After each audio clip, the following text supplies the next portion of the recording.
Magandang gabi mga kapamilya. Kumusta na po kayong lahat? Sana excited kayo sa muli nating pagsasama ngayong linggo dahil kami dito excited na para sa mga kwentong naiiba tungkol sa mga kakaibang tao at buhay. Ipinakikilala si Calendar King. Ano bang petsa mula taong 1901 hanggang kasalukuyan, kaya niyang tukuyin kung anong araw babagsak. Mahilig ba kayo sa subject na math? Naku! Sakit sa ulo yan, lalo na kapag malalaking numero na ang kinukwenta. Pero itong unang kakaibang taong ipapakilala namin sa inyo. Grade 4 lamang ang natapos at isang tutor. Pero dadaigin kahit sinong henyo sa math. Kahit anong laki ng numero, ipamultiply ninyo ng 365, kaya niyang sagutin at hindi lang yan. Ano bang petsa mula taong 1901 hanggang kasalukuyan? Kaya niyang sabihin kung anong araw ito tumatapat na kung maniwala ho kayo. Dahil ako mismo napatunayan kong iba ka, Calendar King. Sa pero mo, hindi ka naman nabuhulan.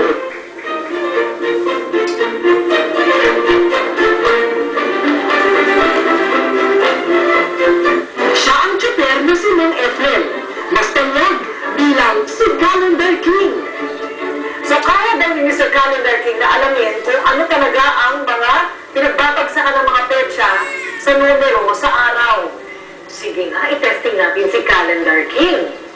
Anong araw bumagsak ang August 12, 2005? Friday.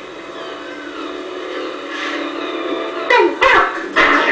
Naku, 1928, siguro naman kung 1928 ang tatanungin natin magkakamali siya at hindi niya mahuhulaan. Sige na! Anong araw tumatak ang petsa at 18 ng May 1928? Friday. Aba, talagang kahit na anong petsa talaga Calendar King nga yata kayo. Araw-araw, dito lang pumukus ng... Noon pa man, ito na ang kanyang kinahuhumalingan. Mga kalendaryong siya mismo ang gumawa. Araw-araw, naglilista siya ng mga numero at petsa para kabisaduhin.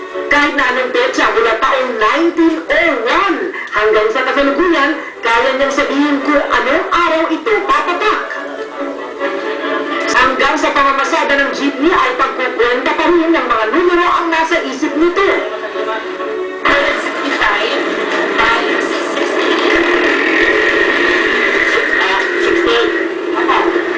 24,820. Sinubukan namin magtanong sa iba. 365 Ang iba, ito, gamit ng bolta ng papel. Inabot pa rin ng ilang minuto bago nakasagot. 31,360.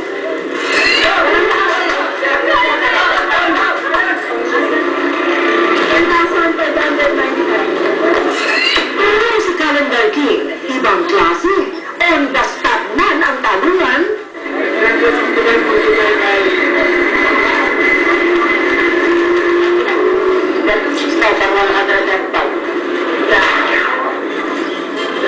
Walang mintis. Lahat ng tanong nasasagot ng tama.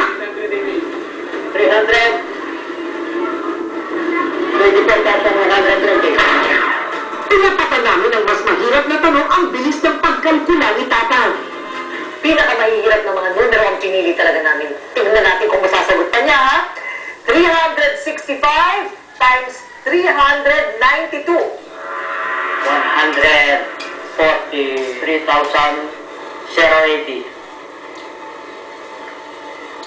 Tumpak mga kaibigan! Okay. 365 times 333. 121,545. Wow! Isa pang karaniwan, alam natin ang ating mga birthday kung ilang taon na tayo. Si Calendar King, alam niya kung ilang araw ka nang nabubuhay sa mundong ibabaw. Halimbawa ito. Si Joseph Estrada ay pinanganak April 19, 1937. Ilang araw na siyang nabubuhay sa mundong ibabaw? 25,318. 25,318. Tama na naman si Calendar King. Ito naman, si Sharon Cuneta ay pinanganak ng January 6, 1966. 14,829. Wow! Ang galing! Ito naman ha, GMA. Si Gloria Macapagal Arroyo ipinanganak April 5, 1947. 21,680. Wow! Tumama na naman ang 21,680. Sabihin nyo na yung secret. May formula ba? Meron po, siguro po, yun po pinagkalog sa atin ng Panginoon na konti lang pinag-aralan ko yun kung idinagdag. Ayon sa ulat ng Kagawaran ng Edukasyon, isa sa bawat 1,000 bata ay gifted o may kakaibang antas ng talino na higit sa naaayon sa kanyang edad. Dito sa Headway School for Giftedness, ang mga batang gifted o may kakaibang talento nga ay binibigyan ng sapat na atensyon para hindi man mapanatili, mahahasa ang talas ng pag-iisip. Talaga na kunwari nalaman na gifted yung isang tao, mag-address yung mga needs niya. These people are usually advanced learners. Sa edad ni Mang Efren na yun na 64, mahirap na daw tukuyin kung siya ay gifted na, bata pa lang. Pero kung sakasakali, malaking panghihinayang di umano na hindi ito napagkukunan ng tamang pansin at sapat na edukasyon. Grade 4 lang ang natapos ni Mang Efren, pero kung siya at ang pamilya ang tatanungin, walang dapat pang hinayangan. Kakaiba po yung kanyang talino, lumawala po sa kanyang katayuan ng sabi ng Panginoon, kung siya nakatapos ng pag-aaral.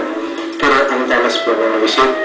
Siyempre, proud ako. Yan lang, nayarin ako. Baka kala nila ka ako nung namayabang ka, dala-dala mo yung kalendaryo mo kahit naman sa baka ka. Responsableng binubuhay ni Calendar King ang pamilya niya sa pamamasada ng jeep. Numero 1 ama ng tahanan at hindi man daw tituladong inhinyero o doktor, abay angat pa rin naman sa iba. Si Calendar King!